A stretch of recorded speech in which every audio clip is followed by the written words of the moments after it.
Matrice à contact et montage du Digilab. Dans la première partie de cette pratique, vous allez poursuivre la construction de votre Digilab en ajoutant à côté de la carte du circuit imprimé utilisée dans les expériences précédentes, une plaquette spéciale pour montages expérimentaux appelée breadboard, matrice ou plaque à 840 contacts que vous pouvez trouver dans les divers magasins spécialisés en électronique, qui étendra considérablement les possibilités d'utilisation du Digilab. Vous allez ensuite effectuer une série d'expériences avec lesquelles vous compléterez vos connaissances des bascules et examinerez en particulier le fonctionnement de la bascule JK. En utilisant les bascules en votre possession, vous réaliserez enfin 2 circuits simples d'application. 1. Préparation du matériel. Dans cette pratique, vous utiliserez le matériel suivant. Un coffret pour le Digilab, 35x 19 cm. Une cloison de séparation pour le coffret du Digilab. Une face avant en aluminium pour le coffret, 17x 18 cm. Une plaque ou matrice de 840 contacts breadboard, 16,5x 5,5 cm. Une étiquette autocollante des liaisons de la matrice à 840 contacts, vendue avec la matrice. 8 vis auto-taraudeuses de 2,2x 9,5 mm. 4 vis à tête fraisée 3x 14 mm. 4 écrous 3. Un circuit intégré CD 4042 ou son équivalent. 2 circuits intégrés MM74C00 ou son équivalent. Un circuit intégré MM74C04 ou son équivalent. Un circuit intégré CD 4027 ou son équivalent. Un circuit intégré MM74C08 ou son équivalent. 2 circuits intégrés MM74C74 ou son équivalent. Une tresse de fil étamé isolé noir. Une tresse de fil étamé isolé rouge. Voyons quelles sont les caractéristiques de la matrice à contact. 1.1. Matrice à contact. La matrice à contact, figure 1A, est une plaque spécialement étudiée pour permettre la réalisation très rapide de montages électroniques expérimentaux sans avoir à recourir à l'emploi du fer à souder. Elle est constituée d'une base en matière isolante synthétique, dans laquelle est incorporée une matrice de 840 contacts à ressort de haute qualité. Ces contacts sont accessibles de l'extérieur à travers autant de trous d'ouverture pratiqués sur le support isolant. Ces trous sont au pas normalisé de 2,54 mm. La matrice à contact rend possible l'insertion de tous les composants électroniques, ceux discrets dont les bornes ont un diamètre maximum de 0,8 mm comme ceux intégrés dans des boîtiers T05, DIL ou DIP de 8 à 64 broches. Les contacts sont en alliage non corrosif de nickel-argent et chacun d'entre eux est garanti jusqu'à 10 000 cycles d'insertion en utilisant du fil de 0,6 mm de diamètre. La résistance nominale de chaque contact est de 5 mégaohms, tandis que l'inductance et la capacité parasite de contact à contact sont négligeables jusqu'à 30 MHz.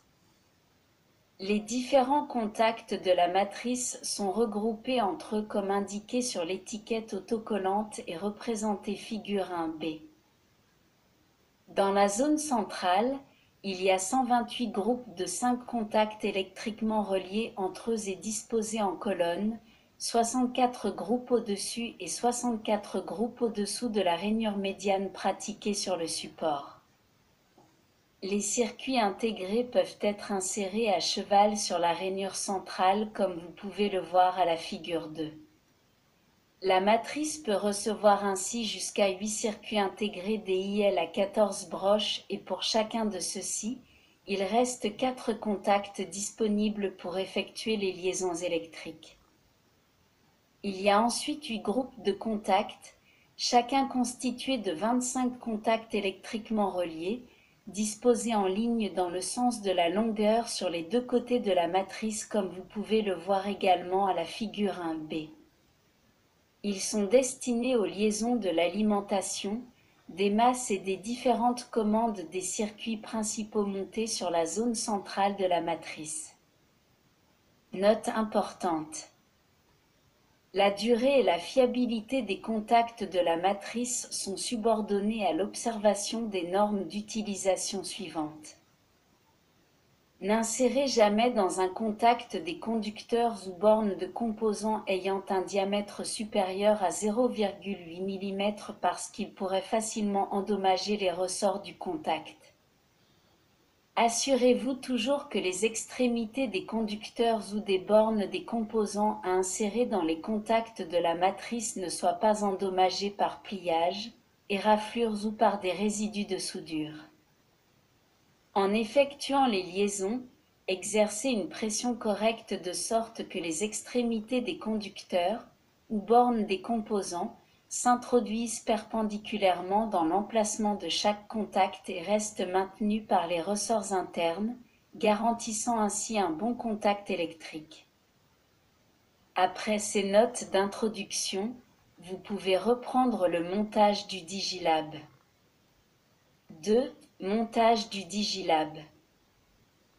Le travail consiste à disposer sur le coffret le circuit imprimé du Digilab et la face avant sur laquelle la matrice sera fixée ainsi que l'étiquette autocollante reproduisant les liaisons entre les contacts de la matrice. La figure 3 illustre comment se présente le Digilab une fois le montage terminé. Procédez donc au montage en vous conformant aux instructions suivantes. A. Dévissez les 4 vis bloquant les pieds provisoires du circuit imprimé du Digilab. B. Prenez le coffret du Digilab et complétez-le en montant la cloison de séparation de manière illustrée par la figure 4. C. Faites passer les 2 cordons d'alimentation du circuit imprimé à travers l'ouverture pratiquée dans la cloison de séparation et fixez le circuit imprimé sur le coffret dans la position illustrée par la figure 5, au moyen de 4 vis auto-taraudeuses de 2,2 x 9,5 mm. Vous devez maintenant fixer la matrice et l'étiquette autocollante sur la face avant métallique du Digilab. Cette dernière, comme vous pouvez le voir sur la figure 6, est pourvue de 22 trous, 4 d'entre eux disposés aux angles servent à fixer la face avant sur le coffret, 6 servent à fixer la matrice, les 6 autres peuvent servir à fixer une matrice supplémentaire qui pourrait être ajoutée dans le cas où vous désireriez augmenter plus tard les possibilités du Digilab. L'emplacement réservé à cette deuxième matrice optionnelle sera occupé par l'étiquette autocollante qui représente, comme cela a été dit, les connexions internes entre les contacts de la matrice. Les trous restants, se trouvant à l'intérieur du rectangle sérigraphié sur la partie inférieure de la face avant, seront utilisés dans une pratique ultérieure lorsque le Digilab sera complété par le montage de l'alimentation sur secteur. D. Prenez la matrice, disposez-la sur la partie supérieure de la face avant, de manière à ce que les trous de fixation de la matrice se trouvent en correspondance avec ceux présents sur la face avant. Fixez la matrice sur celle-ci au moyen des 4 vis 3 x 14 mm à tête fraisée et de 4 écrous 3 à accent grave disposés aux 4 angles comme vous le voyez figure 7. Les 2 trous au centre de la matrice doivent rester libres pour l'instant. E. Prenez l'étiquette autocollante représentant les liaisons de la matrice, détachez-en la feuille de protection de la surface adhésive et collez-la sur la face avant, juste en dessous de la matrice en la positionnant, en correspondance avec les 6 trous de la face avant, exactement comme s'il s'agissait d'une seconde matrice, figure 8. De cette manière, les 6 trous qui seraient utilisés pour fixer une seconde matrice sont recouverts et en même temps vous avez l'avantage d'avoir constamment sous les yeux les connexions entre les contacts de la matrice. Ceci vous sera particulièrement utile dans les débuts, tant que vous n'aurez pas encore acquis une expérience suffisante dans l'utilisation de la matrice à contact.